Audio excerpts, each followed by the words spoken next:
হই হুল্লোড় করবেন না, এই মিডিয়াগুলো দরকার আছে। সুবহানাল্লাহ।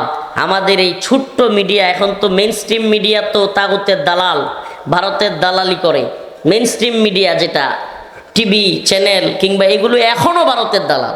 তো আমাদের কথাগুলো মোদি পর্যন্ত, হাসিনা পর্যন্ত কিংবা এই ট্রাম্প পাগলা কাকুর কাছে পৌঁছার জন্য একটা সিস্টেম তো লাগবে, এটাই হলো সেই সিস্টেম। এই ইউটিউবের মাধ্যমে আমাদের বক্তব্যগুলো, আমরা এই জাতিকে কি বলতে চাই, আন্তর্জাতিকভাবে কি তাদেরকে মেসেজ দিতে চাই, আমাদের বক্তব্যটা কি, এইটা পৌঁছানোর জন্য এই মিডিয়ার এই ছোট্ট ইউটিউবারদের দরকার আছে না নাই? অতএব এদেরকে দেখে লাফালাফি ফালাফালি করিয়েন না, হুদাই রাগারাগি দেখায়েন না। এতে করে হয় কি, এতে করে হইলো আপনারাই শুনতে পারবেন সবগুলো বন্ধ করে দিয়া, বাহিরে যারা আছে সারা দেশের সবাই বঞ্চিত হবে। ঠিক কি ঠিক না? আপনারা কি চান না যে এই যে শরীয়তপুরে গুসাইরহাটে এত সুন্দর একটা আয়োজন, এটা সারা দেশবাসী দেখুক? এটা আপনারা চান না? নাকি আপনারা কিপটা, নেত্রুনা কয় কিপটা, কৃপণ? কৃপণ তো না। তো আপনারা যে এই সুন্দর আয়োজন করলেন, এটা ছড়ায়া যাক সারা দেশে, সারা পৃথিবীতে, চান কি চান না?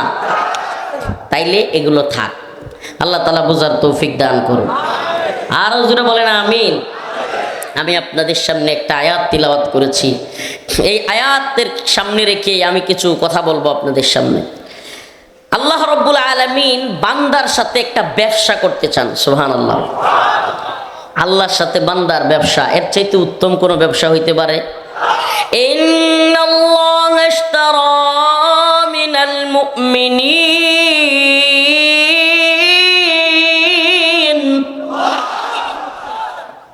এই ব্যবসায়ের ক্রেতা কে? বলেন না ক্রেতা কে? মানিল্লাযী ইশতারা, ক্রেতা কে? ব্যবসা কাদের সাথে? মুমিন বান্দার সাথে। সুবহানাল্লাহ। পণ্য কি? পণ্য কি? মাশাআল্লাহ, এত সব বক্তা।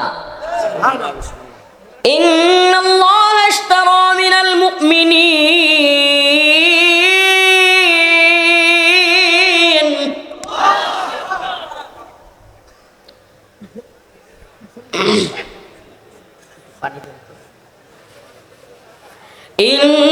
ইন্নাল্লাহা ইশতারা মিনাল মুমিনিনা আনফুসাহুম ওয়া আমওয়ালাহুম, পণ্য হলো জান আর মাল। পণ্য কি?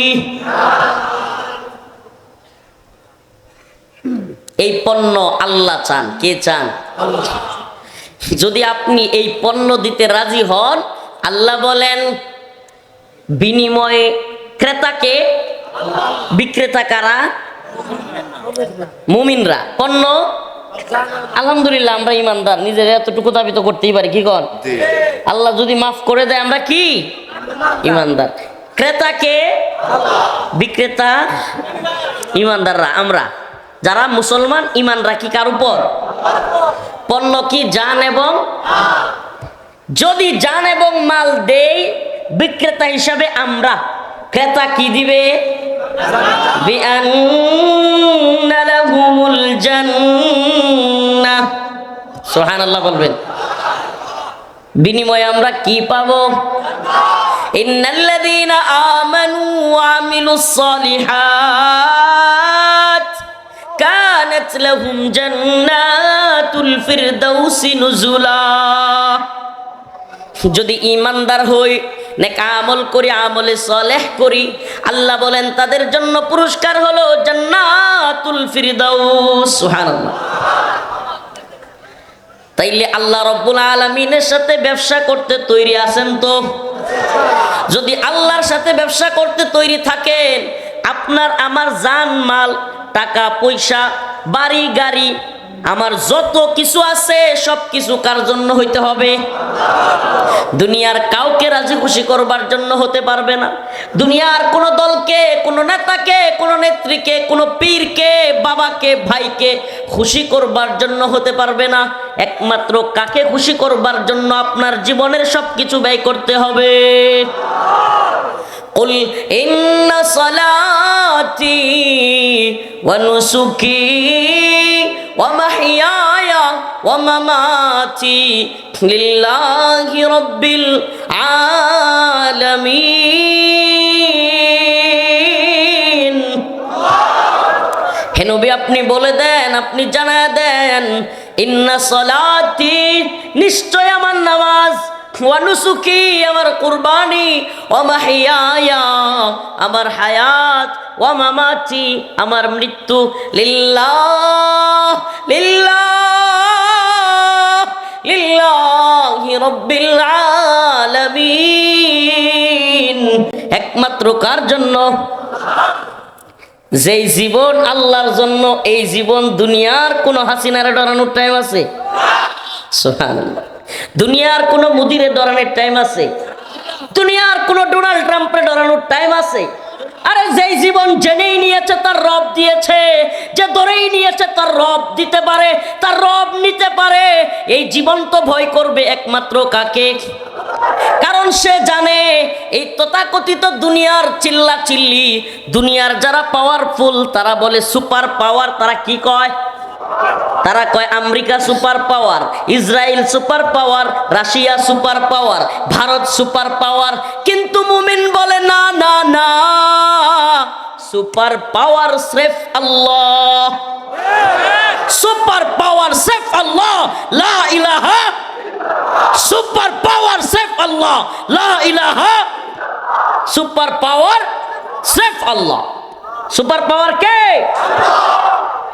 তিনি যদি সুপার পাওয়ার না হইতেন, ওই 313 জন মানুষ যারা কিনা নিজের দেশ থেকে দেশ ত্যাগ করতে বাধ্য হয়েছিলেন, জালেমদের জুলুমে, আবু জাহেল উতবা সাইবাদের জুলুমের শিকার হইয়া, মক্কার কাফেরদের জুলুমের শিকার হইয়া নিজের দেশ ত্যাগ করতে বাধ্য হয়েছিল, যেই অল্প কয়েকজন মানুষ, অল্প না অনেক বেশি? কয় না অল্প না অনেক বেশি? অল্প কেমন অল্প? একেবারেই কথা কন না। তৎকালীন সারা পৃথিবী ছিল কুফফারদের। সারা পৃথিবী কাদের? রোম কাদের ছিল? পারস্য কাদের ছিল? মক্কা মদিনা সব কাদের দখলে ছিল? পুরো পৃথিবী, ভারত উপমহাদেশ সহ সারা পৃথিবী। আল্লাহর নবী সাল্লাল্লাহু আলাইহি ওয়াসাল্লাম যখন মক্কায় আগমন করলেন, সারা পৃথিবীর সমস্ত পৃথিবী ছিল কুফফারদের নিয়ন্ত্রণে। ঠিক কি ঠিক না? এই একজন মানুষ, মাত্র 313 জন মানুষকে কোরআনের নূর ভিতরে দিয়ে দিলেন, কোরআনের আলো তাদের ভিতরে ঢুকায়া দিলেন। এই পৃথিবীর সমস্ত তাগুতি সিস্টেম থেকে, দাজ্জালি সিস্টেম থেকে তাদেরকে পৃথক করে, লাত উজ্জার ইবাদত থেকে পৃথক করে এক আল্লাহর সাথে 313 জনরে জোড়ায়া দিলেন। সুবহানাল্লাহ। একদিন আল্লাহর নবীর কাছে পয়গাম আসলো, পয়গাম। আল্লাহর নবীকে বলা হলো, আবু সুফিয়ান বিরাট এক বাহিনী নিয়া, দলবল নিয়া, সিরিয়া থেকে বিশাল এক পণ্য সামগ্রী নিয়া মক্কার দিকে আসতেছে। আল্লাহর নবী সাল্লাল্লাহু আলাইহি ওয়াসাল্লাম তার সাহাবাদেরকে নিয়ে মিটিং করতে বসলেন। কি? মাশওয়ারা করা, সুন্নাহ মাশওয়ারা করা। কোন সফরে যদি 3 জন ব্যক্তিও থাকে, হাদিসের মধ্যে আসছে 3 জনের মধ্যে তোমরা একজনকে আমির বানাও। কি বানাও? আমির বানাও। ইতাআত, একজনকে ইতাআত করো, না হইলে একজন কইব ট্রেনে যামু, আরেকজন কইব বাসে যামু, আরেকজন কইব না আমরা সিএনজি দিয়া যামু, বমি করি। বলবে কি বলবে না? আরেকজন বলবে না আমার হায়েস গাড়ি ছাড়া হবেই না। ও আঙ্কেল, শরীয়তপুরের বাবাজি, ও বাবা তো রাগ করে না, বসেন। আমরা বলতেছি বাবা আপনার একটা মাইক দিমু, আপনি বসেন প্লিজ। আপনারা এই যে এখানকার লোকগুলো, এই আপনারা কেউ কথা বলবেন না, আমি বলতেছি প্লিজ। মাহফিলের আদব নষ্ট করবেন না। আপনাদের প্রত্যেককে যদি দায়িত্ব দিয়ে দেওয়া হয় তাহলে চিল্লাইতে থাকবেন, দেখবেন এদের চাইতে বেশি আপনারা চিল্লাইতেছেন। অতএব আপনারা আগে স্টপ হন। আমি ওদের, এই ভাইরা, আপনাদের এখানকার জন্য যারা ওখানে বসে আছে তারা দেখতে পারতেছে না, শুনতে পারতেছে না। যেহেতু আপনারা লেট করে আসছেন, আপনারা ট্রেনের ওই যে হাতল ধরে যাওয়া লোক পাঠি, তাইলে আপনারা একটু কষ্ট করেন, আপনারা একটু বসে যান। কি করেন? জাগাই বলবেন হুজুর এখানে তো কাদা, একদিন কাদা একটু মাইখা যাক, বসেন। এই আপনারা ঠিক বলার দরকার নাই, আপনারা ঠিক না কইলেও আমি ঠিক কথা কই। আস্তে ঠিক বলিয়েন না, একটু একটু এই বসেন না। আর না হলে এদিক থেকে, এই যে এই বাইরা, এই দিক থেকে একটু সরে ওই পিছনে চলে যান। দয়া করে আলোচনার মাঝখানে ঢুকে গেলে হঠাৎ করে আলোচনার ইয়াটা নষ্ট করে দিবেন না। মাশাআল্লাহ মাশাআল্লাহ, শরীয়তপুরের মানুষ মাশাআল্লাহ, হাজী শরীয়তুল্লাহ রহমাতুল্লাহ আলাইহির এলাকার মানুষ, আল্লাহ কবুল করুক। মাশাআল্লাহ, এই তো কথা শুনছে। একটু কাদা লুঙ্গির মধ্যে ভরে গেল, কি কম একদিন একটু এই কোরআনের জন্য, দিন মাজলিসের জন্য কষ্ট করলাম। হাদিসের মধ্যে আসছে সুবহানাল্লাহ, যারা কোরআনের মাজলিসে অন্য ভাইকে কথা শুনবার সুযোগ করে দেয়, আল্লাহ পাক তাদেরকে জান্নাতে জায়গা বাড়ায়া দেয়। সুবহানাল্লাহটা আসতে কোন সুবহানাল্লাহ। তো বলতেছিলাম, কথার আলোচনার ফ্লো বক্তাদের নষ্ট হয়ে গেলে খুব সমস্যা। আমি একটা দাসে আলোচনাটা রেডি করলাম, হুট করে আপনারা কথা বলা শুরু করলেন, এটা করবেন না দয়া করে। যদি কেউ দেখতে নাও পারেন, আল্লাহর হস্তে মনে করবেন আমি শুনতেছি, পরে একদিন হুজুরে দিক কেন মনে, পরে একদিন হুজুরে দিক মনে, তবুও চুপ থাকবেন ইনশাআল্লাহ। রাজি আছেন তো? তো আল্লাহর রাসূল সাল্লাল্লাহু আলাইহি ওয়াসাল্লামের কাছে সংবাদ আসলো, খেয়াল আছে, যে মক্কার দিকে সিরিয়া থেকে এক বিশাল কাফেলা নিয়ে ঢুকতেছে। এই ঘটনাটা কেন বলতেছি, আজকে আমার এই আয়াতের আলোচনার সাথে সম্পৃক্ত আরেকটা বিশেষ ইন্টারেস্টিং বিষয় আছে। সেটা হলো, আমাকে যখন আমার বাড়ি থেকে, নেত্রকোনা থেকে র‍্যাব 1 উত্তরায় নিয়ে আসে দইরা, রাতের অন্ধকারে কালো কাপড় টাপড় লাগাইয়া, পিছনে হাতটা ইয়া কইরা, মানে শীর্ষ এক সন্ত্রাসী আমরা, বুঝেন নাই? আল্লাহ এদেরকে হেদায়েত দান করুক। পিছনে এইভাবে দিয়ে তারপরে কাপড় চোপড় দিয়ে নিয়ে আসলো।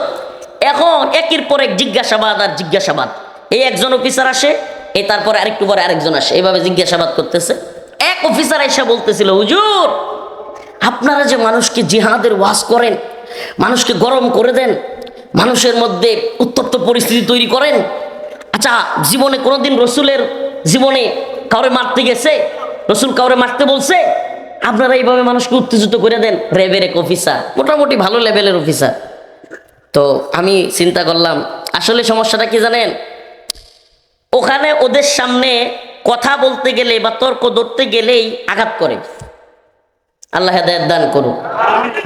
তো সে অনেকক্ষণ বলার পরে আমি তর্ক না করে আমি জাস্ট বললাম যে আপনি একটু আপনার হাতে মোবাইল থাকলে বদর যুদ্ধের ইতিহাস একটু খোলেন। বদরের যুদ্ধটা কেমন ছিল, ইসলামের ইতিহাসের প্রথম যুদ্ধ, সেটা কেমন ছিল এটা একটু দেখেন। এরপরে আমি আপনাদেরকে আবারও এই জায়গায় আসব, কেন আপনাদেরকে আজকে এই আলোচনাটা করতেছি এবং আমার আয়াতের সাথে এটা সম্পৃক্ততা কি, এটা ইনশাল্লাহ বলবো। তো একটু এই ঘটনাটা এখানেই রাখলাম। তো আল্লাহর রাসূল সাল্লাল্লাহু আলাইহি ওয়াসাল্লাম দ্বিতীয় হিজরিতে, কত হিজরি এগুলো মনে রাখেন, দরকার আছে। মুসলমানরা এখন আমাদের বিপ্লবের কথা, ইতিহাসের কথা, বিজয়ের কথা সেগুলো জানে না, সেগুলো বলে না।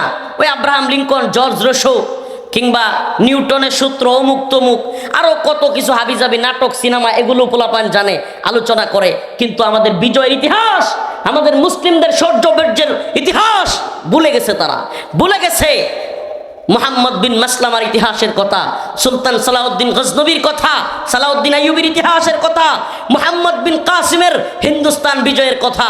মুসলমান এগুলো ভুলে গেছে। এগুলো ভুলে গিয়ে এখন ওই কুফফারদের শক্তির কাছে মাথা নত কইরা গোলামির জিনজিরে আবদ্ধ হয়ে গেছে। নাউজুবিল্লাহ। গোলামির জিনজির, এটা দেখতে যায়, দেখা যায় না। গোলামির জিনজির এটা এই চোখ দিয়ে দেখা যায় না, চর্মচক্ষু দিয়ে দেখার উপায় নাই। এটা একটা মানসিক শৃঙ্খলে আবদ্ধ এক জিনজির, এটা একটা শিকল, যে শিকল আপনার মানসিকভাবে এই ওয়ার্ল্ডের তথাকথিত নিউ ওয়ার্ল্ড অর্ডার বা আধুনিক বিশ্ব ব্যবস্থার, আধুনিক কুফুরের মাথারা, আধুনিক বিশ্ব কুফুরের হেডকোয়ার্টার যেগুলো, এই সাপের মাথাগুলো পুরো পৃথিবী নিয়ন্ত্রণ করবার জন্য এই সিস্টেমগুলো, সেকুলারিজম, ডেমোক্রেসি, আরও যত ধরনের এই সমাজতন্ত্র, এই সমস্ত মতবাদ দিয়া মানুষের মগজ, ব্রেন ওয়াশ করে মানুষকে এক ধরনের মানসিক শিকলের মধ্যে আবদ্ধ করে রেখেছে। ওই শিকল থেকে শুধু দেখা যায় ওদের পাওয়ার, ওরা বিরাট কিছু। কিন্তু যেই ওই শিকল ভেঙ্গে বেরিয়ে আসতে চায়, ওই যে বললাম 313 জন, কতজন? পুরো পৃথিবী তাদের বিরুদ্ধে। যদিও ওই বদর যুদ্ধের ইতিহাসে পাওয়া যায় যে সাহাবায়ে কেরাম ছিল 313 জন, কতজন? আর কাফেরদের সংখ্যা ছিল 1000 বা তার আশেপাশে, এটাই তো আমরা জানি। কিন্তু আমার একটা প্রশ্ন, উলামায়ে কেরাম আছেন কিংবা যারা ইসলামিক লাইনে পড়াশোনা করেছেন, দেখেন আমরা তো বাহ্যিকভাবে যুদ্ধের ইতিহাস পড়লে শুধু এটাই দেখি 313 জনের বিপরীত 1000, কিন্তু বাস্তবতা কি ছিল? আল্লাহ রাসূল সাল্লাল্লাহু আলাইহি ওয়াসাল্লাম ওই যুদ্ধের দিন দোয়া করেছিলেন, হে আমার রব, আয় আল্লাহ, আজকে আপনার এই 313 জন গোলাম, এই বান্দা, এগুলো যদি শেষ হয়ে যায়, আপনার নাম নেওয়ার মতো, আপনার ইবাদত করবার মতো কেউ থাকবে না। এই কথার দ্বারা রাসূলের কি প্রতীয়মান হয়? বোঝা যায় ওই 313 জনের বাহিরে সমস্ত পৃথিবী ছিল কুফফারদের দখলে। বোঝা যায় ওই 1000 জন ধ্বংস হইলেও আরো 1000 তৈরি হওয়ার মতো লোক ছিল, কিন্তু এই 313 জন শেষ হয়ে গেলে আর কেউ ছিল? সুবহানাল্লাহ। তার মানে পুরো পৃথিবী একদিকে আর এই 313 জন একদিকে। আজকের পৃথিবীতে হইলে, বাস্তবতা বলেন তো, আজকের পৃথিবীতে হইলে ওই 313 জন মানুষরে পাগল হইতো না? একটু একবার কোনোদিন চিন্তা করছেন? সুবহানাল্লাহ। কারো ঘোড়া নাই, ওই যুগে তো ঘোড়া, ডাল, তলোয়ার, তারপরে তীর ধনুকের যুগ ছিল, যুদ্ধ, ঠিক আছে? সর্বোচ্চ মিনজানিকটাও অ্যাভেলেবেল না। মিনজানিক কি? ওই পাথর ছুরার একটা আপনার এরকম বড় কাঠ দিয়া তৈরি করে, তারপরে রশি দিয়া টাইনে আইনে, এরপর একটা পাথর রাইখা ওই শত্রুদের উপরে পাথর মারা কিংবা অগ্নির ইয়া মারা, এগুলো আগের যুদ্ধের কৌশল। আমাকে বলেন, এই 313 জনের হাদিসের কথা, কারো কাছে তলোয়ার ছিল না, কারো কাছে ধনুক ছিল না, কারো কাছে তীর ছিল না। সুবহানাল্লাহ। মানে সবার কাছে ছিল না এরকম না, কিন্তু কারো কারো কাছে ছিল না। এরপরে এই 313 জন মানুষ কি করলেন? সুবহানাল্লাহ। এটাই কোরআনের মুজিজা, আল্লাহর মুজিজা। আল্লাহ পাক যে সব পারেন। আল্লাহ যে বলেছেন, কাম মিন ফিয়াতিন কালিলাতিন গালাবাত ফিয়াতান কাসীরাতান বিইذনিল্লাহ, এটা যেন তার নমুনা যে আমি, তোমরা যদি লেগে থাকো, তোমরা কি করো? লেগে থাকো। ইসবিরু ওয়া সাবিরু ওয়া রাবিতু, সবরের সাথে, ধৈর্যের সাথে কামড় দিয়া যদি বিশ্ব কুফফারদেরকে তোমরা ধরে রাখতে পারো, একদিন বিজয় তোমাদের হবে। মুসলমান ইমানদার, আমরা কি দেখছি? ফিলিস্তিনে যখন আমরা দেখলাম ইসরায়েলে মুজাহিদরা, হামাস আক্রমণ করলো ইসরায়েলের বিশেষ একটা দিনে, তখন পুরা কুফফাররা ফাইটে গেল। ইসরায়েলের নেতানিয়াহু বলা শুরু করলো, 24 ঘন্টার মধ্যে হামাসকে নিশ্চিহ্ন করে দেওয়া হবে। আমরা শুনি না এই গল্প? 24 ঘন্টা গেছে, 24 দিন গেছে, 24 মাস গেছে, হামাস নির্মূল হয় নাই। হামাস আর নতুন উদ্যমে, নতুন শক্তিতে গর্জে উঠতেছে। সুবহানাল্লাহ। আমার রবের ওয়াদা সত্য। আমার রব ওয়াদা দিয়েছেন, ইসবিরু ওয়া সাবিরু ওয়া রাবিতু, সবরের সাথে, ধৈর্যের সাথে, কুফফার বিশ্বের সাথে ইসলাম নিয়ে লড়ে যেতে হবে, দিন প্রতিষ্ঠার সংগ্রামে নিয়োজিত থাকতে হবে। ইনশাআল্লাহ কুফফাররা হেরে যাবে, বিজয়ী হবে মুসলমান। এই কোরআনী মুজিজা, কোরআনী নূর। জাহেলিয়তের যুগে আল্লাহ রাসূল পৃথিবীতে আসলেন, যখন মেয়েদেরকে জীবন্ত পুঁতে রাখা হতো, কন্যা সন্তান হইলে পরে কন্যা সন্তানকে জ্যান্ত কবর দিত, কন্যা সন্তানদেরকে মনে করতো অপমান। আমাদের সমাজে আস্তাগফিরুল্লাহ, এখনো জাহেলি সমাজে কিছু কথা আছে, যেই পুরুষের মেয়ে বেশি হয় তারে কয় তুই একটু দুর্বল মনে হয়। খুশা দেয় কি দেয় না? আস্তাগফিরুল্লাহ। ওই জাহেলিয়াতের জামানায় এটা এত বেশি ছিল যে কারো কন্যা সন্তান হইলে সেই পুরুষকে পুরুষত্বহীন কিংবা বিভিন্ন খুঁটা দিত, তুই কিরকম পুরুষ, এগুলো বলতো। এজন্য তারা মেয়ে হইলে জীবন্ত পুঁতে রাখতো। সুবহানাল্লাহ। সেই জীবন্ত পুঁতে রাখা জামানা থেকে আল্লাহর রাসূল এসে বললেন, কুলু লা ইলাহা ইল্লাল্লাহ, তোমরা বলো আল্লাহ এক, তুফলিহুন, সফল হবে, আর কোন নারীকে তোমরা জীবন্ত পুঁতে রেখো না। সুবহানাল্লাহ। আমাকে বলেন, সেই মানুষটা নারীর অধিকার কম দিয়েছেন? আমার আল্লাহ নারীর অধিকার কম দিয়েছেন। হাদিসের মধ্যে আসছে, আল জান্নাতু তাহতা আকদামিল উম্মাহাত, মায়ের পায়ের নিচে সন্তানের বেহেশত। বলেন, পৃথিবীতে কোন তন্ত্র মন্ত্র, কোন নারীর ক্ষমতায়ন, কোন অধিকার এর চাইতে বড় অধিকার দিতে পারবে? বলেন আমাকে, দিতে পারবে? আল্লাহ রাসূল এমন জামানায় আসলেন, ইতিহাস সাক্ষী, ইতিহাস নির্ভুল ইতিহাস, যেই জামানায় মেয়েদেরকে পুঁতে রাখা হতো, রাসূল নিষেধ করলেন। ও মুসলমান ইমানদার, অথচ আজকে নারীর ক্ষমতায়নের নামে, নারী অধিকারের নামে নারীদেরকে অশ্লীলতা, বেহায়াপনা, বেলাল্লাপনায় লিপ্ত করা হচ্ছে। হচ্ছে কি হচ্ছে না? নারীদেরকে ফুটবলার, ক্রিকেটার, ডান্সার হওয়ার নামে নারী অগ্রগতি, নারী প্রগতি, নারী উন্নতির নামে আজকে আমাদের মা বোনদেরকে জাহান্নামের পথে ছেড়ে দেওয়া হয়েছে, অনিরাপত্তায়, নিরাপত্তাহীনতায় ছেড়ে দেওয়া হয়েছে। আজকে বাংলাদেশে জাহানারা আলম নামের জাতীয় দলের একজন ক্রিকেটার মেয়ে, সেও বলতে বাধ্য হয়, আমাকে আমার বোর্ডের, আমার এই ক্রিকেট বোর্ডের কর্মকর্তারা আমাকে জড়ায়া ধরে, আমার গায়ে টাচ করে, আমাকে কানাকানি আইসা বলে, জাহানারা তোমার পিরিয়ড শেষ হইলে সাক্ষাৎ করো। নাউজুবিল্লাহ বলবেন না? নাউজুবিল্লাহ বলবেন না? ও মা, ও বোন, তোমাকে বলছি, তোমাকে বলছি, তুমি যেটাকে মনে করতেছো প্রগতি, উন্নতি, ফ্রিডম, স্বাধীনতা, আর এটা তোমার স্বাধীনতা নয়, এটা তোমাকে ভোগ্য পণ্য বানানো। তোমার নিরাপত্তা কোথায়? তোমার নিরাপত্তা তোমার বাবার আশ্রয়ে, তোমার নিরাপত্তা তোমার স্বামীর ঘরে। কখনোই ওই তোমার শরীরের অঙ্গ প্রত্যঙ্গ দেখায়া খেলাধুলা কিংবা ডান্স দেওয়ার মধ্যে তোমার অধিকার নাই, তোমার ক্ষমতা নাই। আপনাদেরকে একটা ছোট্ট কথা বলি, আমি এক লাইনের যুদ্ধের ইতিহাস থেকে একটু সরে আসছি, আপনাদেরকে এগুলো না বললেই নয়।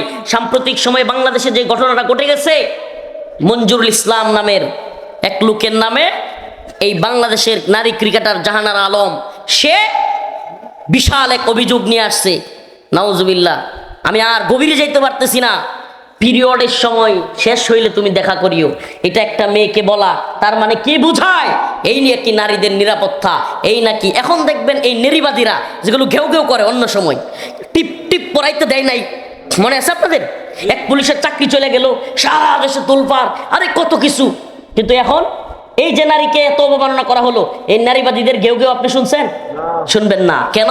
কারণ হলো এই নারী ক্রিকেটার। এখন যদি আমরা ঘেউ ঘেউ বেশি করি, এই নারীদের ক্রিকেট খেলা, নারীদের ফুটবল খেলা, হাফ প্যান্ট পরে, শর্ট প্যান্ট পরে, ছোট ছোট জামা পরে বেড়ানো, এগুলোর ব্যাপারে উলামায়ে কেরাম যা বলে তা সত্য প্রমাণিত হবে। প্রিয় ভাইরা আমার, বন্ধুগণ আমার, আমি আমার মা বোনদেরকে বলবো, তোমাদেরকে এই বিশ্ব ব্যবস্থা, এই তথাকথিত আধুনিক জাহেলি বিশ্ব ব্যবস্থা বুঝিয়েছে এটা তোমাদের উন্নতি, অগ্রগতি।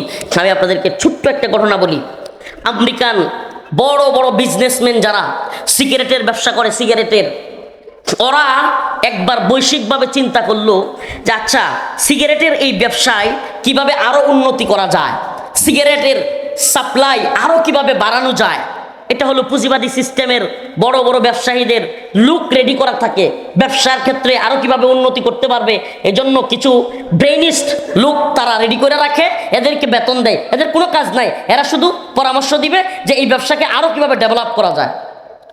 তো আমেরিকার ওই যেগুলো কিনা ব্রেইনার, এরা চিন্তা করলো, এরা বিজনেসম্যানদেরকে বলবো, ব্যবসায়ীদেরকে বললো যে আপনারা যদি একটা চিন্তা করেন যে আমাদের সারা পৃথিবীতে শুধু পুরুষরাই সিগারেট খায়। কারা খায়? পুরুষরা। এখন পুরুষরা সিগারেট খায়, কিন্তু পুরুষদের চাইতেও 1.5 গুণ কিংবা 2 গুণ হলো মহিলা। সারা পৃথিবীতে পুরুষের চাইতেও 2 গুণ কিংবা 1.5 গুণ কি মহিলা। যদি এত বেশি মহিলা থাকার পরে বিড়ি সিগারেট না খায়, তাইলে কিন্তু সিগারেটের ব্যবসা আরো বাড়বে। এজন্য তারা পরামর্শ দিল, এই সিগারেটের কথা ছড়াই দিতে পারেন, তাদেরকেও সিগারেট খাওয়ার দিকে উদ্বুদ্ধ করতে পারেন, তাইলে ব্যবসা আরো বাড়বে। চিন্তা করছেন প্ল্যানিংটা? এখন এটা কিভাবে করতে হবে? তারা 100 নর্তকী ভাড়া করলো। 100 কত? 100 যেগুলো বেহায়া, যেগুলো অশ্লীল, এগুলোকে হাফ প্যান্ট পরাইয়া এবং ছোট্ট ছোট্ট কাপড় পরাইয়া আমেরিকার রাস্তায় ছেড়ে দিল। ছেড়ে দিয়া ওদের হাতে একটা একটা সিগারেট ধরাইয়া দিল। একটা একটা সিগারেট টান দেয়, আমেরিকার রাস্তায় ওই মেয়েরা বলে ফ্রিডম, ফ্রিডম, ইন্ডিপেন্ডেন্ট, ইন্ডিপেন্ডেন্ট। মানে হলো সিগারেট খাওয়া, এটা হলো স্বাধীনতা। নাউজুবিল্লাহ বলবেন না? ও মুসলমান, দেখেন সূক্ষ্ম প্ল্যানিংটা বুঝেন। এই 100 মেয়ে ফ্রিডম বলছে, এখন আরো যত পৃথিবীতে মেয়েরা আছে তারা কি চিন্তা করবে যে আমিও যদি ছোট ছোট জামা পইরা সিগারেট রাস্তায় পুরুষদের মতো খাইতে পারি, পুরুষরা খাইতে পারে, আমি কেন পারবো না? এই স্বাধীনতা তারাও চায়। ব্যবসা আরো বাড়বে কি বাড়বে না? বলেন বাড়বে কি বাড়বে না? ও উম্মতে মুসলিমা, একই প্ল্যানে এরা আগাচ্ছে। ইসলামকে ধ্বংস করবার জন্য, মাদ্রাসার ধ্বংস করবার জন্য, মসজিদ ধ্বংস করবার জন্য, ইসলামিক সমস্ত কিছুকে ধ্বংস করে দেওয়ার জন্য এদের প্ল্যানিং এর অভাব নেই। কিন্তু আমরা যদি আল্লাহর নবীর মতো অল্প অল্প করে সাহাবাই কেরামকে যেভাবে রাসূল সাল্লাল্লাহু আলাইহি ওয়াসাল্লাম দ্বীনের দাওয়াত দিয়ে দ্বীনের জন্য তৈরি করেছিলেন, এই উম্মতের জন্য জানবাজ মর্দে মুজাহিদ তৈরি করেছিলেন, আমরাও যদি একই প্রক্রিয়ায় আগাতে পারি, উলামায়ে কেরামকে ভালোবাসি, তাদের সাথে থাকি এবং নিজেরাও নামাজ পড়ি, নিজেরা দাওয়াত দেই, নিজেরা দায়ী হই, ইনশাআল্লাহ গোটা পৃথিবীতে ইসলামী বিপ্লব হবে। তো যে কথা বলতেছিলাম, মক্কা থেকে আল্লাহ রাসূল সাল্লাল্লাহু আলাইহি ওয়াসাল্লামকে মদিনায় হিজরত করতে বাধ্য করা হলো। একটা কাফেলা আবু সুফিয়ানের নেতৃত্বে, পরবর্তীতে যিনি মুসলমান হয়েছিলেন রাদিয়াল্লাহু আনহু, ওনারা একটা কাফেলা নিয়ে উনি আসতেছিলেন, তখনও তিনি কাফের। আল্লাহ রাসূলের কাছে খবর আসলো, কিছু জান্নাত মুজাহিদের গল্প শুনে যান। আল্লাহ রাসূল সাল্লাল্লাহু আলাইহি ওয়াসাল্লাম সমস্ত সাহাবায়ে কেরামকে নিয়ে বসলেন। ওই যে বলছিলাম খেয়াল আছে কথা, আমার ওখানে যাই আবার পরামর্শ করা সুন্নাহ, পরামর্শ করা, তিনজন হলেও একজনকে আমির বানায় পরামর্শ করবেন, এই জায়গা থেকেই কথা চলে গেছিল। তো আল্লাহ রাসূল সাল্লাল্লাহু আলাইহি ওয়াসাল্লাম যখন সাহাবায়ে কেরামদেরকে ডাকলেন, আল্লাহ রাসূল বেশি বেশি আনসারদের দিকে ইঙ্গিত করে কথা বলতেছিলেন। আনসার সাহাবী, সাহাবীরা দুই রকম ছিলেন, আনসার মুহাজির। আনসার মুহাজির, মুহাজির কারা আমি জানি, ইসলামের আলোচনা যারা বুঝেন বা আলেম হুজুররা আছেন ওনারা তো অবশ্যই এগুলো বুঝেন, বাকি ইসলামিক লাইনে পড়াশোনা আছে তারাও বুঝেন, কিন্তু সাধারণ শ্রোতা থাকায় অনেকে বুঝে না, এই জন্য আনসার এবং মুহাজির একটু আমি আলোকপাত করতে চাই। আনসার হলো, মুহাজির হলো কারা?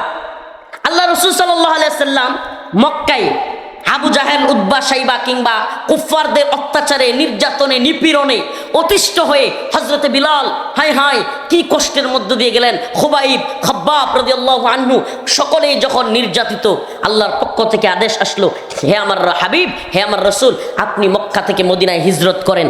তখন যে সমস্ত সাহাবায়ে কেরাম আল্লাহর নবীর সাথে মক্কা ছেড়ে দিয়ে মদিনায় চলে গিয়েছিলেন তাদেরকে বলা হয় মুহাজির, তাদেরকে বলা হয় হিজরতকারী।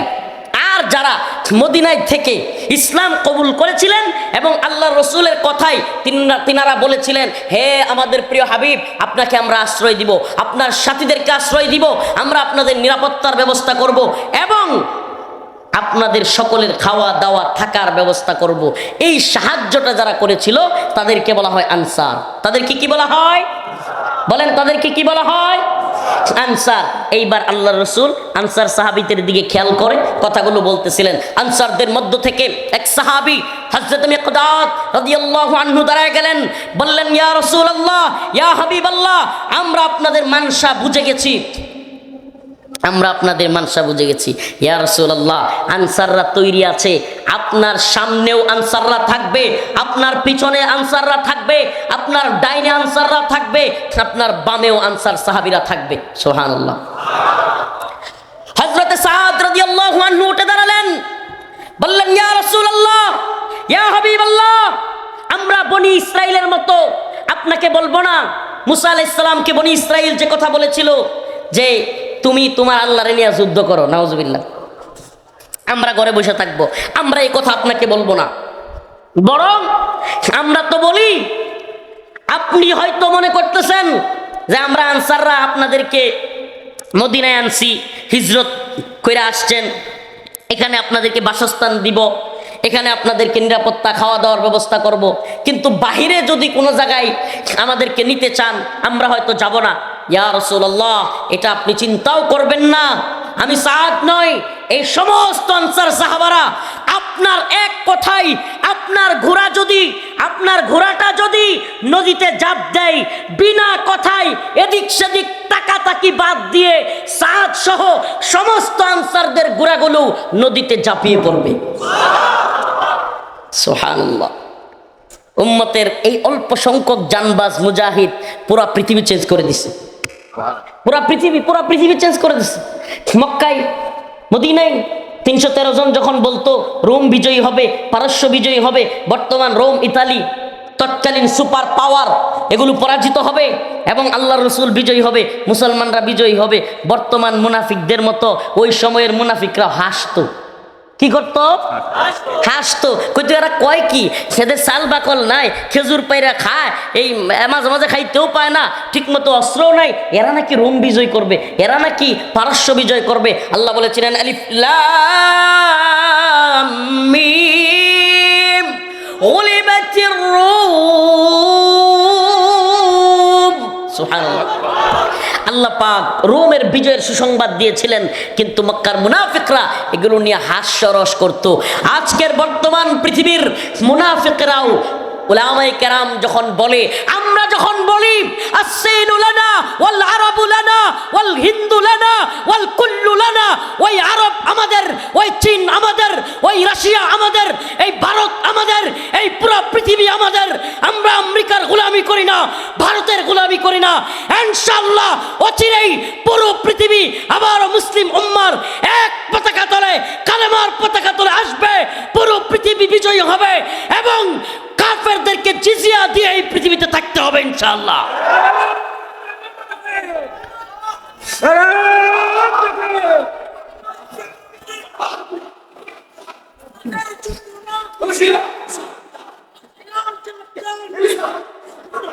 হে মুসলিম উম্মাহ, ভুলে গেছেন, আমরা ভুলে গেছি, ইতিহাস পড়ি না, ইতিহাস জানি না। আজকের জামানায় 313 জন মানুষের গল্প, এগুলা শুনতে শুনতে আমাদের নরমাল হয়ে গেছে। কেন আরো নরমাল কেন হয়েছে? এখন বদ্রি কমিটি করে, 1000 টাকা বদ্রি কমিটি, আর মানুষ চিন্তা করে এটা আবার কোন বদর? 1000 টাকা বদ্রি কমিটি করে, টাকা কামানোর দান্দা, এই বদ্রি কমিটির নাম দিয়ে এগুলো কইরে আরো কি হয়, আরো ওই বদরের সাহাবীদেরকে আরো ইজ্জতের সম্মানের কথা বলে সম্মান আরো কমানো হয়। এই কারণে বদর কি ছিল এটা পাবলিক বুঝে না। আরে বদর ছিল 313 জন বনাম পুরা পৃথিবী। আজকের পৃথিবীতে এটা হলে হাসাহাসি হইতো, আজকের পৃথিবীতে এটা হলে কি তাদেরকে নিয়ে বলতো পাগল। সুবহানাল্লাহ, হাদিসে তো আসছে আজকের দুনিয়ায় সাহাবায়ে কেরাম থাকলে সাহাবায়ে কেরামকে মানুষ বলতো পাগল, আর সাহাবায়ে কেরাম বলতো সব দিলে মুনাফিক আর কাফের। আল্লাহ আস্তাগফিরুল্লাহ, আমাদেরকে মাফ করুক। আরো বুঝতে পারেন আমিন। কি মনে করেন আপনারা, কি মনে করেন আল্লাহর নবীর একজন সাহাবী, যেই সাআদ পুরা পৃথিবীর বিরুদ্ধে হুঙ্কার দিয়ে রাসূলের সামনে বলেছিলেন, ইয়া রাসূলুল্লাহ, আপনি যদি বলেন আপনার ঘোড়াটা নদীতে ঝাঁপ দিবে আর পিছনে আপনার তাকাইতেও হবে না, সমস্ত আনসারদের ঘোড়া নদীতে ঝাঁপ দিবে। এই সাআদ রাদিয়াল্লাহু আনহু আজকে থাকলে কোনো বাংলাদেশে একটা মদের লাইসেন্সের একটা ফ্যাক্টরি, মদের একটা দোকান থাকতে পারতো? সমস্ত উলামায়ে কেরাম সবগুলোকে এবং এই তাওহীদি জনতাকে নিয়ে এই সমস্ত মদের বার ভেঙে দিতেন না?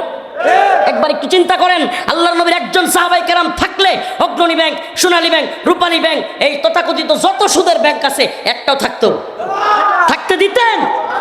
চিন্তা করছি কখনো?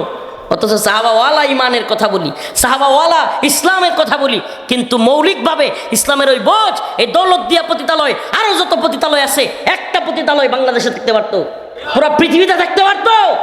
তো সাহাবাওয়ালা ইমান যদি থাকে, হযরতে সাআদ রাশিদিন কি করেছিলেন? সুবহানাল্লাহি ওয়া বিহামদিহি, আল্লাহর রাসূলকে শুধু বলেন নাই, ওনারা আল্লাহর নবীর সাথে গিয়েছেন। এর মধ্যেই আবু সুফিয়ানের কাছে খবর পৌঁছে গেছে যে আমরা যে কাফেলা নিয়ে যাচ্ছি, এই কাফেলা অ্যাটাক করবার জন্য মুহাম্মদ তার বাহিনী নিয়ে আসতেছে সাল্লাল্লাহু আলাইহি ওয়াসাল্লাম। আবু সুফিয়ান এই খবর জেনে সেও গোয়েন্দা মারফতে মক্কায় খবর পাঠিয়ে দিল আবু জাহেলের কাছে, আবু জাহেল, আমাদের উপর অ্যাটাক করবার জন্য আমাদের এই পণ্যের এত বড় কাফেলা দেখেন। সুবহানাল্লাহ, আমি কিভাবে বললে বুঝবেন? আজকের দুনিয়ায় যারা হামাসকে জঙ্গি বলে, তালেবানকে জঙ্গি বলে, কিংবা উগ্রবাদী বলে, আরো যে সমস্ত মুজাহিদরা আছে এদেরকে জঙ্গি, উগ্রবাদী, মৌলবাদী বলে, আমার তো মনে হয় নাউজুবিল্লাহ এই বর্তমান মুনাফিকরা এই 313 জন নিয়া উল্টা গিয়া বদরে অ্যাটাক করা এই বর্তমান জামানার এই মুনাফিকগুলো আল্লাহ রাসূলের জঙ্গি করতো, সাহাবায়ে কেরামকে জঙ্গি করতো। কারণ ওই যে কাফেলা আবু সুফিয়ানের আসতেছিল, এরা কিন্তু যুদ্ধের জন্য আসতেছিল না, এটা জানেন? আমার কথা মনে হয় বুঝাইতে পারতেছি না। এরা কেউ কিন্তু যুদ্ধের জন্য আসতেছিল না, কিন্তু আল্লাহ রসুলের দূরদর্শিতা, আল্লাহ রসুল দেখেছিলেন, চিন্তা করেছিলেন পরবর্তীতে এই কাফেলা যত টাকা নিয়ে আসবে, এই কাফেলা যত পণ্য নিয়ে আসবে, এগুলোর মাধ্যমে কুরাইশরা বড় ধরনের একটা ফান্ড তৈরি করবে এবং তারা অস্ত্র শস্ত্রে সজ্জিত হবে, তারপরে মুসলমানদের উপর অ্যাটাক করবে। দেখেন রসুলের দূরদর্শিতা, উনি আগে ভাগে চিন্তা করেই ওই কুরাইশদের পণ্যবাহী, ওই ত্রাণবাহী ত্রাণ না, পণ্যবাহী কিংবা এই মালামাল যেটাতে নিয়ে আসতেছিল ব্যবসায়িক, এটাতে অ্যাটাক করলেন। আজকের জামানায় নাউজুবিল্লাহ কথাটা বলতে হচ্ছে, এরকম যদি ওলামায়ে কেরাম কোনো কাফেরদের এরকম অ্যাটাক করে, একেবারে ডাইরেক্ট ফতোয়া দিয়ে দিবে। ফতোয়া দেওয়ার জন্য মুনাফিক মৌলবী রেডি। ওই আমেরিকান ডলার খাওয়া মৌলবীর অভাব নাই, ওই ডলার খোর আমেরিকার পতিত বালকরা অভাব নাই। কিন্তু চিন্তা করেন 313 জন মানুষ, খুব নাজুক সময়, ইসলামী দিনা ফালাই ইউকবালা মিন, একবার সুইলা মারছে যে অন্য ধর্ম কোনোটাই আমার কাছে গ্রহণযোগ্য না। কে কয়টা? আল্লাহ সুবহানাল্লাহ। বলবেন সবাইরে তো আল্লাহ সৃষ্টি করছে। ও মিয়া, সবাইরে তো আল্লাহ সৃষ্টি করছে, পরীক্ষাও কে করছে? প্রশ্নপত্র তো পরীক্ষকই দিছে, কিন্তু কঠিন করে দিছে। যে ক্লাসের ফার্স্ট বয় তার জন্য কঠিন, যে লাস্ট বয় তার জন্য কি কঠিন। এখন যে পারবে পারবে, যে পারবে না পারবে না। এখন আপনি আল্লাহরে এই নিয়ে তুহমত দিয়েন না, নাউজুবিল্লাহ। আমার রব তিনি জানতেন কার কি হবে, কি অবস্থান। এজন্য কাউকে ঈমান দিয়েছেন, কাউকে কুফরের মধ্যে রেখেছেন, কিন্তু আমার রব সুযোগ দিয়েছেন তুমি চাইলে মুসলমান হইতে। কিন্তু মুসলমান না হয়ে যদি কবরে যাও, ইন্নাল্লাযীনা কাফারু মিন আহলিল কিতাব ওয়াল মুশরিকিন ফি নারি জাহান্নাম। এটা আমি যতই চেষ্টা করি, শেখ হাসিনা মোদির মা যখন মারা গেছিল প্রাইম মিনিস্টার থাকা অবস্থায়, সে বিরাট বড় এক শোক বার্তা দিছিল। কি বার্তা? শোক বার্তা আমি পড়ছিলাম। ওইটা শেখ হাসিনা লিখছিল, প্রিয় মোদিজি কা মা, তার আখেরাত উভয় জাহান মঙ্গলজনক হোক। হাসিনা দোয়া করলে কি মুদির মা জান্নাতে যাইব? কথা কয় না। হাসিনা দোয়া কইরা কি মুদির মারা জান্নাতে বাড়াইতে পারবো? আল্লাহ বলছে মিন আহলিল কিতাব ওয়াল মুশরিকিন ফি নারি, কথা কয় না, ফি নারি। কে কয়? এখন এই সাম্প্রদায়িকতা আর অসাম্প্রদায়িকতা নাম দিয়া নতুন নতুন শব্দ আবিষ্কার করলেই আল্লাহ পাকের মৌলিক যে অবস্থান, কোরআনের মৌলিক অবস্থান পরিবর্তন হবে না। হবে সমস্ত কাফের জাহান্নামী, সমস্ত মুসলমান ইমানের সাথে আমলের সাথে যদি কবরে যায়, ইমানের সাথে আমলের সাথে যদি কবরে যায়, কোথায় যাবে? এটা কার কথা? নাউজুবিল্লাহ। তাইলে তো এই তথাকথিত সুশীল এলিট নাস্তিক সেকুলারদের ভাষায় আল্লাহ নিজেই সাম্প্রদায়িক। নাউজুবিল্লাহ। জান্নাতে কোনো কাফের যাইতো না, জান্নাত এটাও তো একটা সাম্প্রদায়িক জায়গা। আরে খালি মুসলমান যাবো, এটা তো সাম্প্রদায়িকতা। নাউজুবিল্লাহ। এদের ভাষায় বোঝা যায় না সাম্প্রদায়িকতা, এই অসাম্প্রদায়িকতার চেতনার নাম দিয়া ইসলাম থেকে মুসলমানদেরকে দূরে রাখতে পারবে না।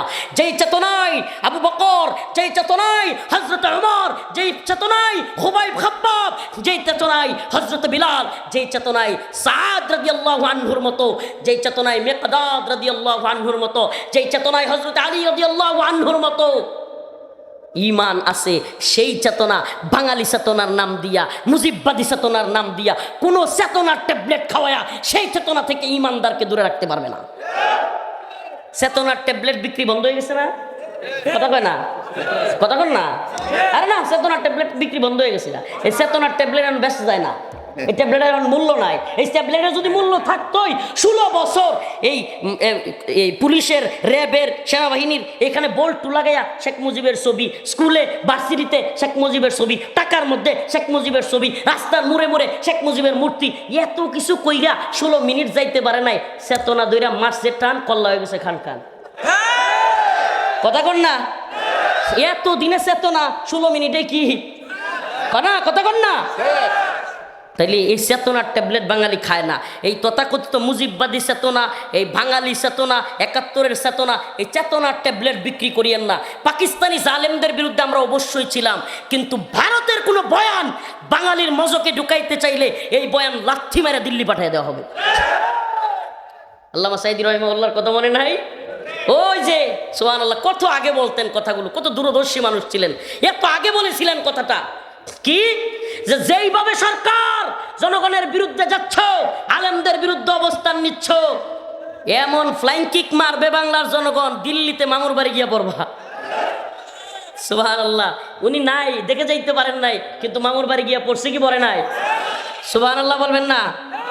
এখন সেখান থেকে শয়তানি করে আমাদের দেশে ডাক্তার জাকির নায়ক ইসলামিক একজন স্কলার, এত বড় একজন বিশ্ববিখ্যাত বরেণ্য ব্যক্তি, যার হাতে অসংখ্য সনাতন ধর্মাবলম্বী বিভিন্ন ধর্মের লোকেরা যার হাতে মুসলিম হয়েছে, সেই লোকটাকে আমরা না একটু চিৎকার চেঁচামেচি দিয়া একটু জশবা দিয়া বয়ান করি, এই লোকটা তো আস্তে আস্তে কথা কইতো। যারা কয় হুজুররা আস্তে আস্তে কথা বললেই তো এত ঝামেলা হইতো না, তাইলে জাকির নায়েক তো আস্তে আস্তে কইতো, এই বেচারারে দেশ থেকে বাইরে হইতেছে কে? তার মানে সমস্যাটা আস্তে আর জোরের মধ্যে না, সমস্যাটা হলো ইমানের সাথে। সমস্যাটা কিসের সাথে? বক্তা আস্তে বলুক আর জোরে বলুক, যদি বুঝে কুফফারদের ক্ষতি হইতেছে ওই লোককে দেশ ত্যাগ করতে হয়। শুধু দেশ ত্যাগ করায় ক্লান্ত হয় নাই, এই শয়তান ভারত, এই হিন্দুত্ববাদী তাগুতি শক্তি এখন ডক্টর জাকির নায়েককে বাংলাদেশে কিছু স্কলাররা, কিছু তার মুহিব্বিন, ওনার মুহিব্বিনরা ইনভাইট করেছে, দাওয়াত করেছে। এই মানুষগুলো এত আশা করে বাংলাদেশে ওনাকে আনার চেষ্টা করেছে। এই ভারতের পররাষ্ট্র মন্ত্রণালয় এই শয়তানের দল কুত্তার মতো গেউ গেউ শুরু করছে, বলা শুরু করছে জাকির নায়েক দেশে আসলে নাকি তারা, জাকির নায়েক হইল তাদের ভাষায় অপরাধী, নাউজুবিল্লাহ, তাকে তাদের হাতে তুলে দেওয়া হবে, মামুর বাড়ির আবদার, তাকে তাদের হাতে তুলে দিতে হবে। আমার প্রশ্ন, জাকির নায়েক ভারতের কোন মানুষকে আঘাত করে হত্যা করেছে? কোন জায়গায় ভারতে বোমা মেরেছে? কোন জায়গায় সন্ত্রাসী কার্যক্রম করেছে? কাকে মেরেছে? কাকে হত্যা করেছে? কাকে গুলি করেছে? কাকে ধর্ষণ করেছে? কাউকে রেপ করেছে? কিছুই করে নাই। তাইলে এই মানুষটা ভারতের চোখে অপরাধী, মানেটা কি? বোঝা গেল? বোঝা গেল সমস্যাটা আমার আপনার সাথে না, সমস্যাটা রফিকুল ইসলাম মাদানির সাথে না, সমস্যাটা মুসলমানদের সাথে না, সমস্যাটা ইমানের সাথে। সমস্যাটা কাদের সাথে? ইমানের সাথে। আমরাও বলি এরা বলেছে বাংলাদেশের সাথে বন্দি চুক্তি আছে, এই জন্য বাংলাদেশে কেউ ধরা পড়লে ভারতের হাতে দিতে হয়, ভারতের কেউ যদি বাংলাদেশের অপরাধী ধরা পড়ে তাকে বাংলাদেশের হাতে তুলে দেওয়া হয়। তাইলে আমরাও বলি তোরা যদি এরকমই বলিস জাকির নায়েককে আমাদের হাতে তুলে দিতে হবে, আরে বেটা জাকির নায়েক আমাদের চোখের মণি, আমাদের সেরে তাজ, সে কোনো অপরাধী নয়। আর যেটা দিল্লির সেবাদাসী শত শত হাজার ছাত্রকে গুলি করে হত্যা করেছে, আলেমদেরকে কারাগারে নির্যাতন করেছে, আলেমদেরকে হত্যা করে বের করেছে, আলেমদের জানাজাটা পর্যন্ত পড়াইতে দেয় নাই, সে দিল্লির সেবাদাসী লেডি ফেরাউন হাসিনাকে আগে আমাদের হাতে তুলে দেয়। আমরা জাকির নায়েককে কি তুলে দিই?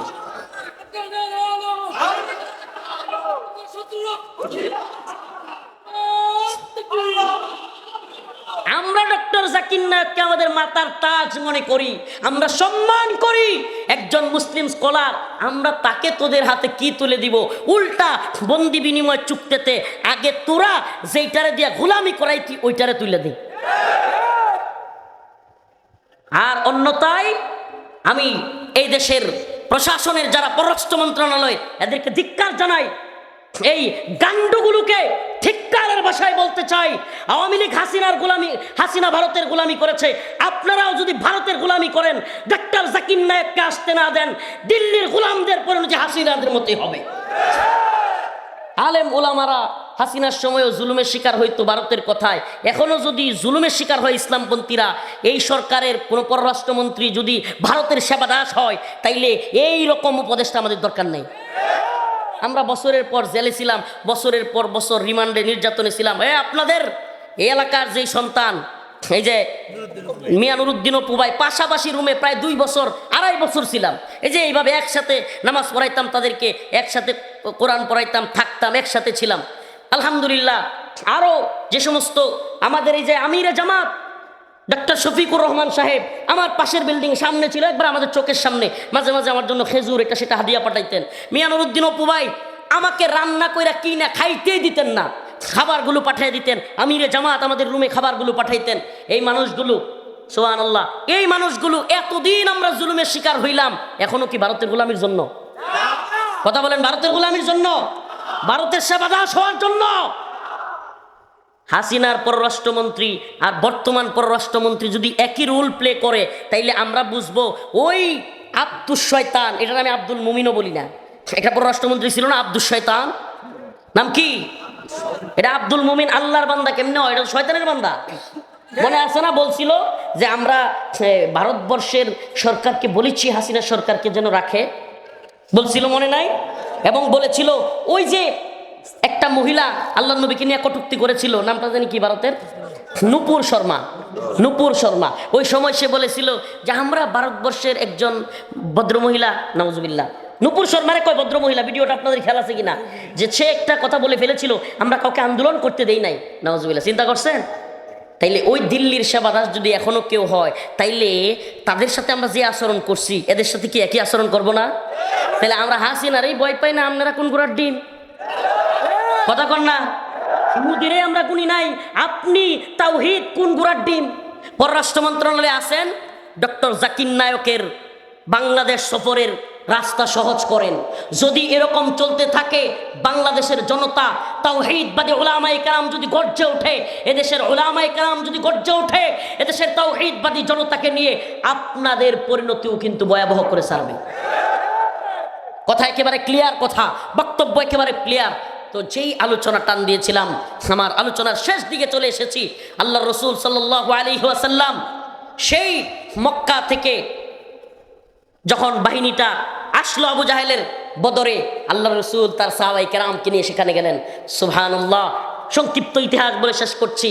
বদরে সেই 313 জন 1000 জনের বিরুদ্ধে বিজয়ী হয়েছিল। শুধু বিজয় না, এক বিপ্লবী বিজয়। 70টা কাফেরকে জাহান্নামে পাঠিয়েছিল, হত্যা করেছিল এবং 70টাকে বন্দী করেছিল। আর মাত্র 10 থেকে 12 জন সাহাবী শহীদ হয়েছিল। সুবহানাল্লাহ। কিরকম বিজয়? 70টা বন্দী, 70টা শেষ, আর 10 থেকে 12 জন শহীদ। সুবহানাল্লাহ, এক বড় বিজয়। এই বিজয়ের পরে এক সাহাবী আল্লাহ রাসূলের কাছে এসে বলতেছে, ইয়া রাসূলুল্লাহ, আমি হঠাৎ করে দেখি একটা কাফের চিৎকার করে পড়ে গেল, আর চাবুকের একটা আওয়াজ শুনলাম। কিসের? তার নাক মুখ দেখি তুতলা, একেবারে নাক মুখ চ্যাপ্টা হয়ে গেছে গা, কিন্তু আমি কাউরে মারতে দেখলাম না, জাস্ট শব্দ দেখলাম চাবুকের। সুবহানাল্লাহ। আল্লাহর রাসূল বলেছেন, তোমার কথা সত্য, আমার রব ওয়াদা দিয়েছিলেন যদি আমরা এই যুদ্ধে যাই, আমার রব আমাদেরকে সহযোগিতা করবেন। ওই যে চাবুকের শব্দ শুনেছিলাম, ওই চাবুকটা এক ফেরেশতা মেরেছিল। আমার আপনাদের কাছে শরীয়তপুরের মুসলমান জানতে মনে চায়, প্রশ্ন রাখতে মনে চায়, ওই বদরের মালাইকারা কি এখনো আল্লাহর কাছে আছে? বদরের ফেরেশতারা কি এখনো সাহায্যের জন্য মুসলমানদের জন্য তৈরি আছে, নাকি আল্লাহ ওই ফেরেশতারা শেষ হয়ে গেছে? সেই মালিক এখনো কে আছে না নাই? আফগানে প্রমাণ হয়েছে বদরের মালাইকারা ছিল, সিরিয়ায় প্রমাণ হয়েছে বদরের মালাইকারা ছিল, ফিলিস্তিনেও প্রমাণ হচ্ছে বদরের মালাইকারা আছে।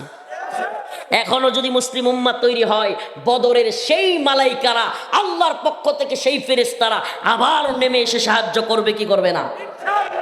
অতএব আমাদের আর আগে আমাকে একটা ঘটনা দেখান, একটা হাদিস দেখান যেখানে আল্লাহর রাসূল কাফেরদের ভয়ে তার কোনো হাবিব, তার কোনো সাহাবীকে, তার কোনো ভাইকে কাফেরদের ভয়ে, কাফেরদের হুমকির কারণে, ধমকির কারণে আল্লাহর রাসূল তার কোনো ভাইকে কাফেরদের হাতে তুলে দিয়েছে। একটা ঘটনা দেখান। সুবহানাল্লাহ, সুবহানাল্লাহ। আর কোনো জবাব আছে? আর কোনো জবাব চলে? এরপরে 2 নম্বরে মোল্লা ওমর রাহিমাহুল্লাহ হুঙ্কার দিয়ে আরেকটা কথা বললেন, ও প্রিয় আলেম সমাজ, আপনারা আমার মাথার তাজ, কিন্তু একটা কথা জেনে রাখেন, আমি মোল্লা ওমর উসামাকে দিব না। আমি দেখবার চাই ওই জর্জ ডব্লিউ বুশের ওয়াদা সত্য।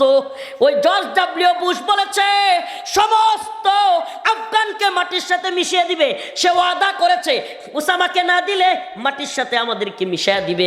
আর আমার রব ওয়াদা করেছে, ওয়াদান আলাইহি হাক্কা, আমার রব ওয়াদা করেছে, কাম মিন ফিয়াতিন কালিলা গালাবাত ফিয়াতান কাসীরাতাম বিইذনিল্লাহ। আমার রব ওয়াদা করেছে যদি আমরা তার পথে লড়াই করি, কাফেরদের বিরুদ্ধে যুদ্ধ করি, আমরা ছোট্ট দল হয়েও বড় দলের বিরুদ্ধে বিজয়ী হব। আমি মোল্লা ওমর দেখবার চাই ওই জর্জ ডব্লিউ বুশের ওয়াদা সত্য নাকি আমার রব্বে কাবার ওয়াদা সত্য।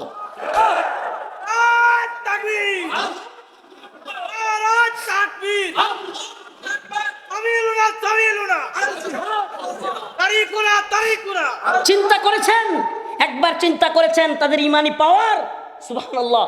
আমি তো কারাগারে থাকা অবস্থায় আফগান মর্দে মুজাহিদদের সাথে থাকা হয়েছে, যারা সশরীরে আফগান জিহাদ করেছে তাদের সাথে থাকার, কথা বলার, দেখা করার সুযোগ হয়েছে, একত্রে কোর্টে যাওয়ার সুযোগ হয়েছে।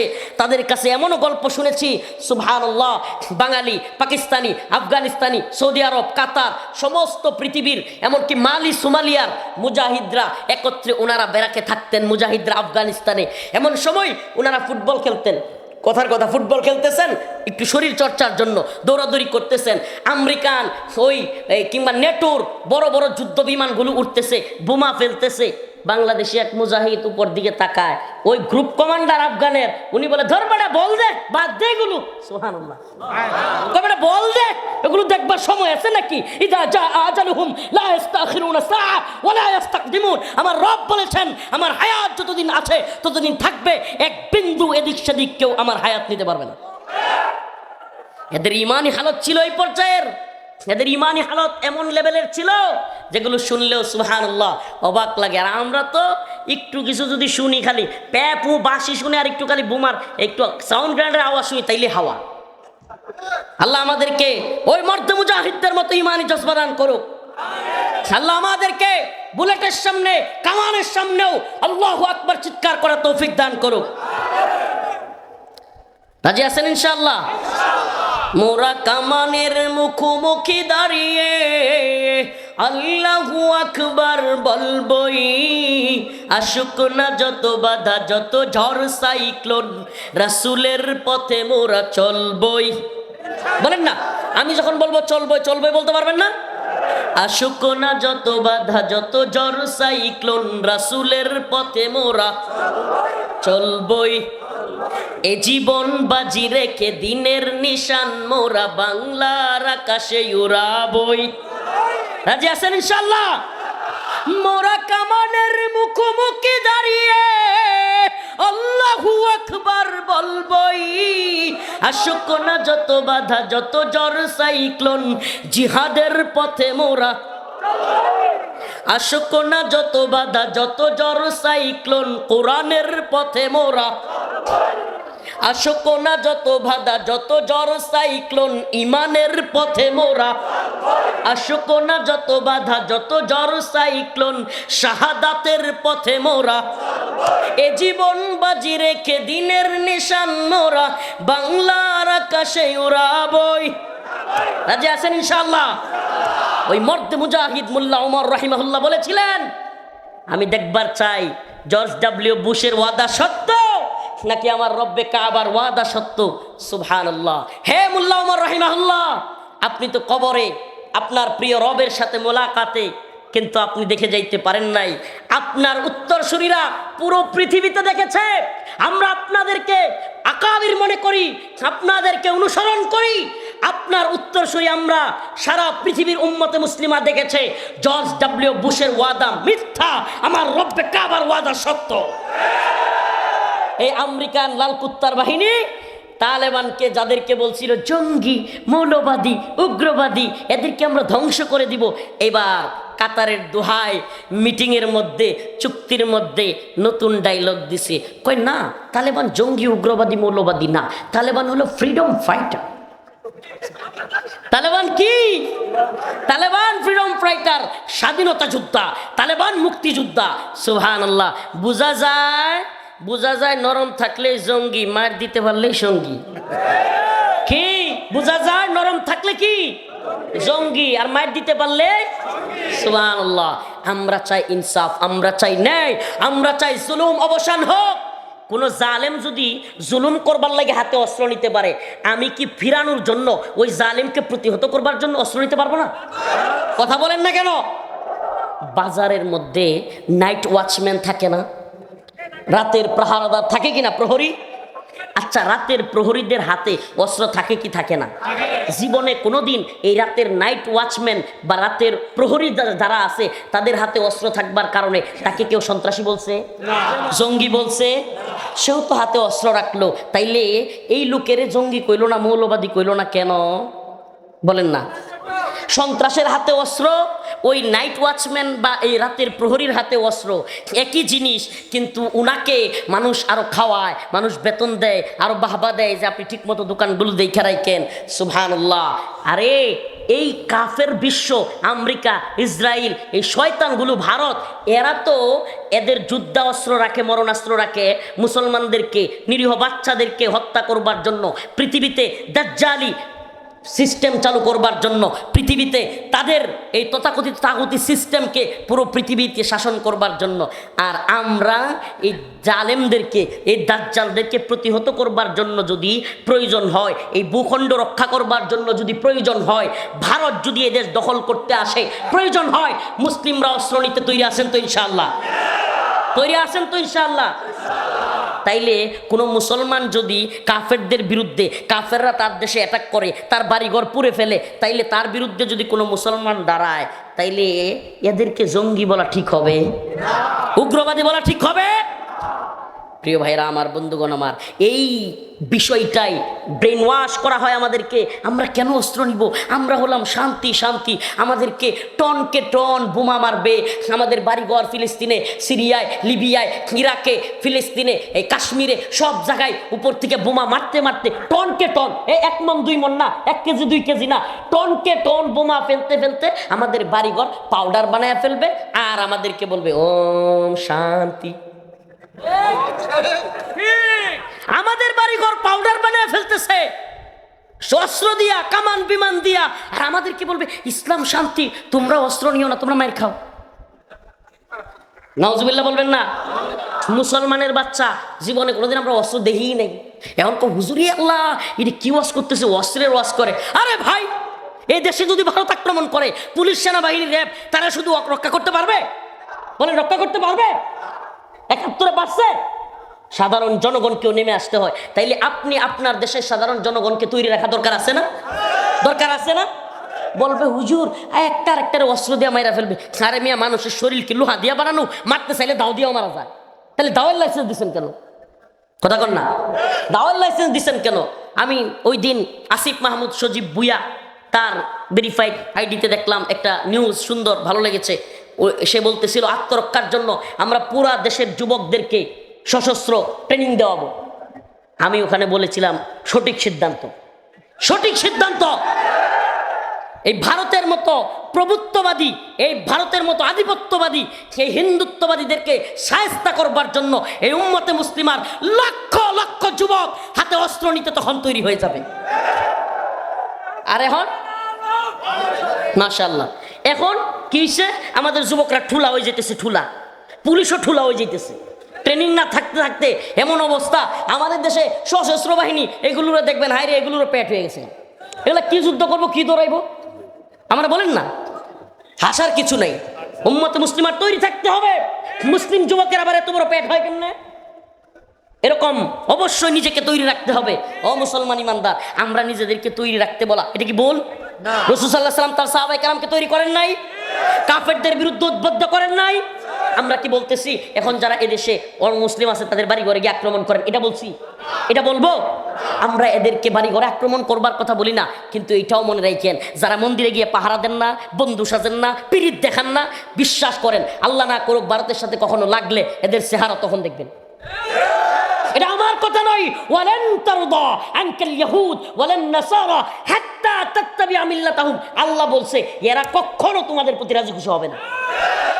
আরে মিয়া, এই শত্রুতা তো তোমার আমার সাথে না, এই শত্রুতা হলো এদের ঈমানের সাথে।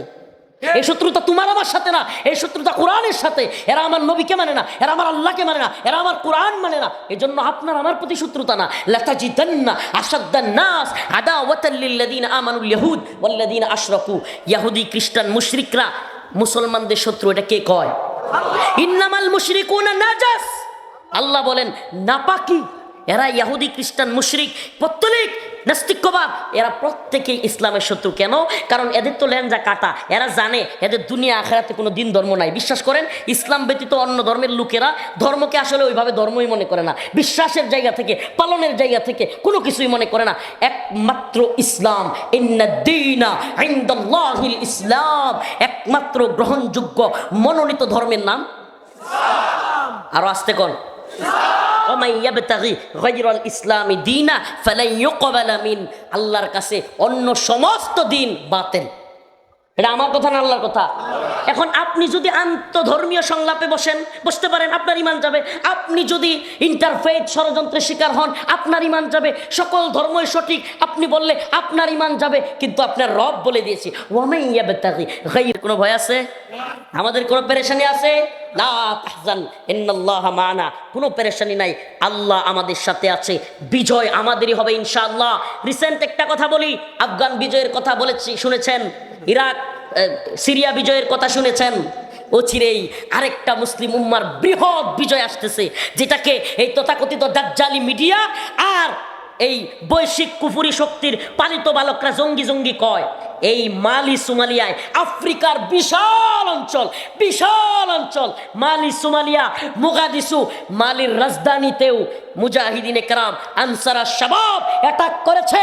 মালিতে ফ্রান্সের বাহিনীকে, ইতালির বাহিনীকে, জার্মানির বাহিনীকে পরাজিত করে মুসলিম উম্মার শার্দুলেরা, সিংহ শার্দুলেরা, ও চিরেই শুনবেন। এই বেহায়া মিডিয়া এখনই কোনো নিউজ করবে না, বিজয়ী হওয়ার পরে আপনারা শুনবেন 15 থেকে 1 মাসের ভিতরে ইনশাআল্লাহ মর্দে মুজাহিদরা মালি সোমালিয়ার, আফ্রিকার বিশাল মহাদেশ ইনশাআল্লাহ মুসলিমদের পতাকা তলে আসবে। আল্লাহু আকবার। ও চিরে আসতেছে, সিরিয়া আসছে, আফগান আসছে, মালি সোমালিয়াও আসবে। বিশ্ব আবারও মুসলমানদের এক পতাকার তলে আসবে। এবং মুসলমানদের পতাকা তলে, খিলাফার পতাকা তলে, শরিয়ার পতাকা তলে শুধু মুসলমানদের নিরাপত্তা না, কাফেররাও নিরাপদে বসবাস করতে পারবে। কাফেররাও কিভাবে বসবাস করবে? আল্লাহ পাক আমাদের সবাইকে দিন বিজয়ের এই কাফেলায়, গুরাবাদের ওই কাফেলায়, বাদা আল ইসলামু গরিবান ওয়া সায়াউদু কামা বাদা ফাতুবা লিল গুরাবা। আল্লাহর রাসূল বলেছেন গুরাবা, আল্লাহর নবীকে সাহাবায়ে কেরাম বলেন ইয়া রাসূলুল্লাহ গুরাবা কারা? আল্লাহর রাসূল বললেন গুরাবা হলো তারা, ইসলাম একসময় অপরিচিত অবস্থায় ছিল, আবারও অপরিচিত অবস্থায় ফিরে যাবে। কেউ মৌলিক ইসলামকে আঁকড়ে ধরতে চাইবে না, কিন্তু সেই সময় কিছু মানুষ আল্লাযীনা ইসলিহুন ইদা ফাসাদান নাস, সমস্ত ফিসনা ফাসাদের বিরুদ্ধে গিয়ে এক আল্লাহর কথা, কোনো তন্ত্রমন্ত্রের কথা নয়, কোনো কুফরি সিস্টেমের কথা নয়, দাওয়া, ইরদাদ, জিহাদ, শাহাদাতের কথা বলবে। আল্লাহর রাসূল বললেন আল্লাযীনা ইসলিহুন ইদা ফাসাদান নাস, যারা সেই সময় সবাইকে সঠিক পথের আহ্বান করবে তারাই হলো গুরাবা। নিজে সঠিক পথে চলবে, অন্যকে সঠিক পথের দাওয়াত দিয়ে। আজকের আলোচনা এখানেই শেষ করলাম। নাসরুম মিনাল্লাহ ওয়া ফাতহুন করিব ওয়া বাশশিরিল মুমিনিন। আসসালামু আলাইকুম ওয়া রাহমাতুল্লাহি ওয়া বারাকাতুহু। দোয়া আলহামদুলিল্লাহ। মোলাদ দিয়ে কথা আছে? মোলাদ